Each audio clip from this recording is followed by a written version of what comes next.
My project's titled Using CoastSnap to Monitor Dynamic Coastlines and Inform Adaptations to Rising Sea Levels in Southern California.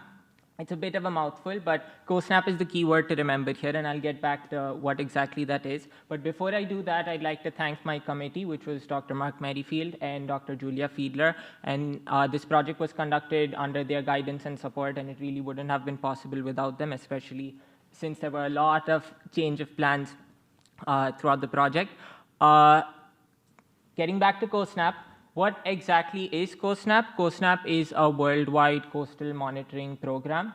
And essentially, like you can see in this image over here, what it involves is people taking photos of the coastline using their smartphones and submitting it. And then that data is used to monitor coastline, study how coasts are changing over time, and both short-term phenomenon and long-term phenomenon. And for example, if you were to walk down to the SIO pier in the break that we have after this, you'd see a similar station set up, and you could take your phone, capture a photo of the coastline we have here, and over time that will be used by Scripps scientists to understand how this coast is changing over time. There are currently around, I'd say maybe over 220 stations in all continents across the world, and more are being set up continuously, and that does include Antarctica. So if any of you plan to go there, carry a smartphone.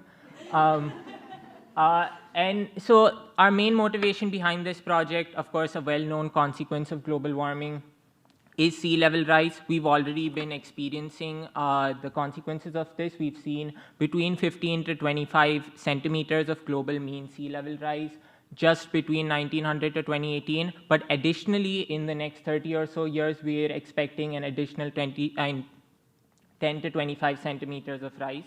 And the consequence of this, of course, is that there are more frequent extreme sea level events. There's a more greater incidence of coastal floodings, and specifically low-lying coastal areas are at highest vulnerability of the impacts of this flooding. An additional motivation that I personally was very fascinated by was the philosophy or the principle of community science.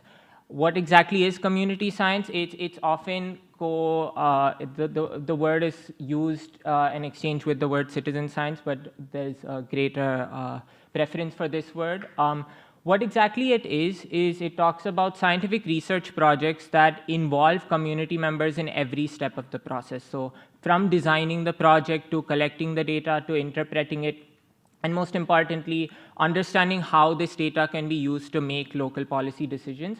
That's basically the main intention behind community science. And because community members are involved and it's not an isolation between the scientific community and the local community, it's able to incorporate local knowledge, it's able to incorporate collective action, and you're more likely to see profound impacts of these projects on the community itself. And so, like you can see in the benefits, it serves the exact needs of the community. It also cultivates an interest in important topics such as climate change, conservation, global warming.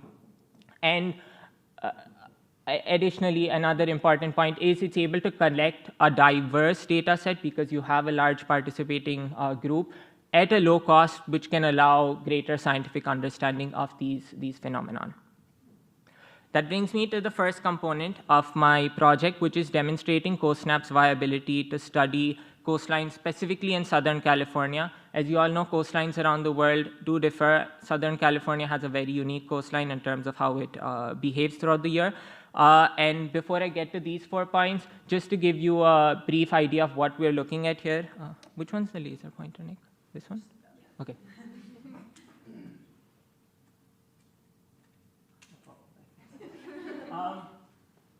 What we're looking at here is, this is the Torrey Pines Beach. This photo is from where the Torrey Pines CoastSnap station is, which is the station that I'll be using for this data analysis. What you see here is a photo of the beach. These numbered lines that you see here are what we call transects or MOPs, and they're numbered from 581 to 587. So these 8 points are what we're going to be looking at. And what we are looking at specifically from these images is the beach width, which is defined as the distance from the furthest point in the beach to where the shoreline intersects with the beach. So those are a few key terms that are going to be brought up. This was just to sort of give a brief visual idea of what we're looking at. Having said that, the steps involved in this component were analyzing image data from the Torrey Pines CoastSnap station. This was already done by the Coastal Processes Group. So we had a data set from August of 2022 to February of 2023. That's because August was when the station was installed. So we had fall and winter data from there. The next step, which is where I sort of came into the picture, was to compare image-derived beach width, so data that we get from the CoastSnap station, the images that were submitted, to beach width data that was already existing from beach surveys that the Coastal Processes Group carries out. So that's using a lot of physical methods of sort of physically surveying the beach and finding out, and that was considered our sort of real data to compare the accuracy of the CoastSnap data to. The third, which we thought would be interesting to see, was to see whether the accuracy of CoastSnap-derived data varies based on factors such as tide level or what season it is, and what that looks like and what possible causes for potential error could be encountered using CoastSnap in Southern California. And that's the fourth point. I just said it. And so for today's presentation, the output of this data analysis, there were quite a lot of figures given the time limitations. I won't be exploring all of them. So what I'll do is I'll give you a summary of the overall findings and present just an example of what some of the data outputs look like. But all the figures will be included in the paper that's accompanying this. So if anyone's interested, I'd be happy to direct you to that. What we saw overall was when you compared CoastSnap-derived data to beach survey data, there was a deviation of 1.35 meters, which is roughly 4 to 5% of deviation. This deviation was in the seaward direction, so CoastSnap-derived beach width tended to be slightly more wide than what beach survey measurements recorded it as. Then when we indexed the data based on tide, we saw that high tide high tide events, images submitted during high tide events gave a slightly wider beach width than what was recorded in beach surveys, but this deviation was slightly lower in low tide events. The lowest deviation overall was found when we indexed the data by seasons, so fall and winter. And this was a landward deviation of 0.61 meters, so a slight deviation. And then there was the most sort of significant output we got from this was that there was a 4.3 meter deviation observed in winter, and that's something we further explored, and I'll get to that in a few slides. Just for example, this was a histogram that we plotted. It was one of the techniques we used to sort of visualize the data after we analyzed it.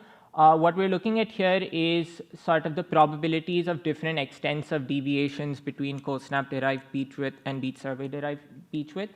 And just as to broadly understand what we're looking at here, if you look at this graph, this is data from images submitted in the fall. The average seems to be pretty close to zero. It's sort of centered around zero, the data that we have. But over here, we see a higher average, and that, as is written here, was found to be 4.3, which was pretty high. And we did a more qualitative analysis at that point to understand what potential reasons for that are. And to understand that qualitative analysis, this is an image submitted in summer, and the way CoastSnap's shoreline mapping works is that if you use the CoastSnap MATLAB toolbox to sort of process this image and understand the shoreline, what it would do is it would give you an output similar to this. And what the algorithm has done here is where you see the yellow line, that's where it sort of identified the shoreline, and it then uses this identified shoreline to provide you other statistics such as the beach width. What we have here is an image submitted in winter. If any of you have been to Torrey Pines, especially this winter when there were significant storm events, the beach morphology does change pretty drastically. As you can see here, the beach is a lot narrower and it's a lot rockier, and that significantly changes the color. Now, when we saw this, the way the algorithm works for CoastSnap is that it identifies a color difference between wet and dry sand. But when you have an overall darker beach, the algorithm has a much harder time identifying that because the entire beach is darker, and the way it works by comparing pixels sort of gets interfered with. And so this is something that sort of is the most likely cause for the increased deviation we saw in winter. And just to conclude this component of my project, the overall deviation we saw was 4.4%, which shows that CoastSnap in the long term, especially considering we only had half a year's worth of data set, this might even decrease further when we have the whole year's data set. Overall, CoastSnap presents a reliable method to study our coastlines to a reasonable degree, especially considering that you're generating such a large data set for such a low cost. The deviation tends to occur in the seaward direction, and the strongest deviation occurs in winter and during high tide events. And the next steps in this component are addressing the shoreline error encountered in winter, which is ongoing work in the coastal processes group, and repeating the data analysis once spring and summer data are available. The next component, which is the exciting component, is the installation of CoastSnap stations in San Diego. Now, we wanted to work with a vulnerable community. We wanted to really honor the principles of community science. So what we started with in this component was understanding the needs of the community. This was done by working with stakeholders, which I'll talk about in a second. Determining suitable sites, obtaining permits and approvals, and then coordinating installation logistics. The community we chose to work with was Imperial Beach, which is the southmost city in San Diego County. It is highly vulnerable to flooding, not only because it has an expansive coastline, but also because it's relatively low in elevation, and it's flanked by the San Diego Bay to the north and the Tijuana River estuary to the south, so it's surrounded by water in most directions. And the possibility of coastal flooding not only threatens the livelihood of people by causing safety concerns, disruptions to traffic, but also in the long term can lead to permanent damage to infrastructure because of the nature of salt water. And this in turn makes it a pressing economic concern for both the city and its residents. So to start off, we worked with the city of Imperial Beach. Specifically, we worked with the Director of Environmental and Natural Resources, Chris Helmer. And our talks with him revolved around understanding the community's needs, understanding what the community's concerns related to coastal flooding is, and finally brainstorming potential locations that not only would meet the sort of technical requirements for a CoastSnap station, but also had good community engagement. After those discussions, he directed us to the appropriate local authorities who owned or operated or maintained some of these areas that were good potential sites, including California State Parks, the Tijuana River National Estuary and Research Reserve, and the Port of San Diego. And after meeting with them, after participating in public forums with them, submitting public comments, we arrived on two potential locations. One is the Imperial Beach Pier, which, of course, is in the sort of, I don't know if it's down, it's in the main part of Imperial Beach, but also towards the right along the border with Tijuana. There's the Merrifield State Park, and specifically there's the Monument Mesa and Friendship Park. And that was an area that the city of Imperial Beach specifically requested that we look into because they had concerns regarding monitoring this coastline that you can see in the image here. Unfortunately for us, due to very different reasons, both of them were not accessible for the physical installation of the station by today. So what I will show you next is what we presented to these associated stakeholders as mock-ups of what the proposed station would look like. And these mock-ups were a back and forth process. It involved coordinating what the requirements of the local stakeholders were in terms of maintaining the aesthetic and utilitarian value of these locations, and also concerns regarding how disruptive the installation of the station would be to existing infrastructure. So what you see here is the proposed station on the north-facing side of Imperial Beach. We have a similar station on the south-facing side of Imperial Beach, so we get two coastlines monitored just from this location. And then we also have a CoastSnap station proposed in Borderfield State Park at Monument Mesa, and this overlooks the coast as you see here. And all of these are expected to be installed earliest within the upcoming month, and at least by the end of this year. and the authorities have been provided all the necessary details, resources, plans, and points of contacts in Scripps to give them continued guidance throughout the process. So in conclusion, CoastSnap does provide a reasonable extent of reliability as a method for coastal monitoring and community engagement in Southern California. And next steps would, of course, include addressing the shoreline error encountered in winter, which, like I said, is an ongoing process in the Coastal Processes Group and would further increase the reliability of CoastSnap for Southern California. Additionally, once the Torrey Pines CoastSnap station completes its first year, we'll have spring and summer data, so similar analysis can be done to understand whether those seasons have any impact on the accuracy. Another option is to compare satellite beachwood data for Torrey Pines, just to have to see what the deviation between image-derived and satellite-derived measurements are. And finally, the station installation itself, which for Borderfield State Park is expected to be very soon. The authorities have given their nod of approval. We found a method of installation that they're on board with. And the Imperial Beach Pier is scheduled to undergo renovations. Oh, I didn't mention why they're not. Borderfield State Park has been flooded. Of course, we've had a lot of rain in the last year, so it's been inaccessible for the last few months because of flooding. But now it's opened up again. The authorities have started visiting the location to get work started again. The ID Pier was recently approved for an expansion and renovation project, which is great for Imperial Beach, a little unfortunate for my timeline, but once that project is completed, the Port of San Diego, which operates the pier, is completely on board to have these stations. And so that was my project. I'd like to thank, of course, my advisory committee again. I'd like to thank the CSP program. I'd like to thank the CSP cohort. I'm not going to take names because if I leave people out, I'll feel bad. My family, mentors, strangers, anyone who's had an impact on me over this last year. And with that, I open the floor to questions.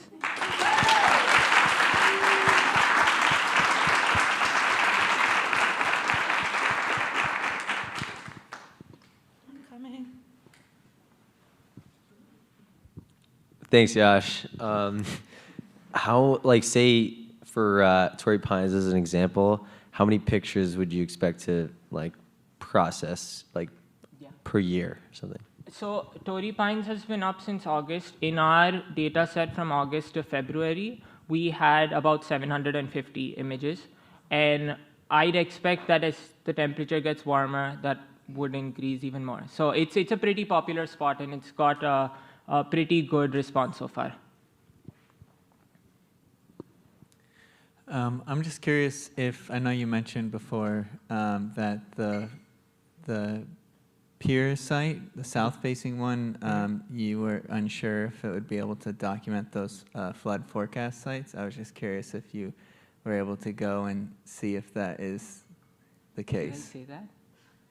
Yeah, there was some concern that maybe it may or may not be able to do it, but I'm curious. The south-facing Imperial Beach Pier? Yeah. No, it's going to work fine. Okay, It's, cool. Yeah, I don't know what. It was early in the phase. Okay, Okay, cool. okay. I was just That might curious. have been a slip of Cool. tongue.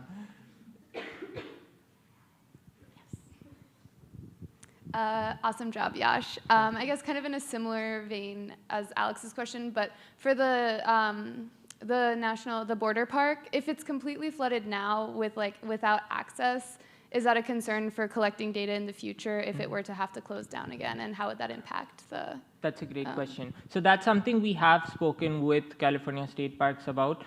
The park does have a lot less foot traffic during winter months because it's not accessible. But one of the hopes with the station is that it's able to, these stations, when they're installed, we install them there to be there indefinitely. So at least, if not maybe like seasonal changes from that station, we would be able to see within a few years a long-term picture of how the coastline's been changing. And of course, the seasons that it is heavily foot trafficked, we have a good data set from there.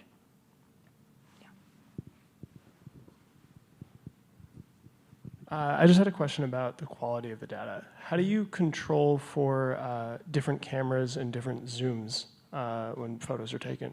That's a great question. So the CoastSnap, the group that started CoastSnap, they have a toolbox on MATLAB. So that algorithm's already existing. It does take into account a sort of rectification process. So every image that you sort of input into that, it sort of rectifies it using fixed points on the image, like say a prominent building or something. You input those, and it rectifies the sort of, I'm not good with like the terms for it, but it basically rectifies the image to sort of give you consistency across different phone models, different cameras. Additionally, you do have people who sometimes take a photo from like anywhere in that area, not from the station, and submit it. And there are steps where visually, like the person who's processing those images can sort of exclude those from consideration.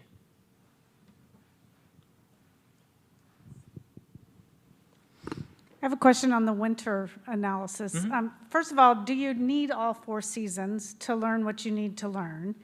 Or could you just exclude winter? Probably the answer to that is you do need all 4 seasons. And if it is, do you think the solution is something along the lines of changes to the image processing, where it's using something different than the color change to make the calls, or something like data filtering, where you would exclude anything that was following a high precipitation event, or something totally different? So from the best of my knowledge, for the first part of your question, I think, like I said about the Borderfield station, we aren't expecting a winter data set from there, or at least a significant one. But even without a specific season, we can still see long-term changes over time. But for the Torrey Pines one, we are pretty optimistic. This was one of the first stations in Southern California. So once the code is optimized and like tweaks are made to sort of make it more suited specifically to Southern Californian beaches, I'm sure the accuracy will go up a lot more. There are factors such as like the beach slope varies a lot more in Southern California than in New South Wales, where the system was sort of created. So that is something the Coastal Processes group is working on, and definitely once that's been optimized, I think the accuracy of even winter data sets will be a lot greater.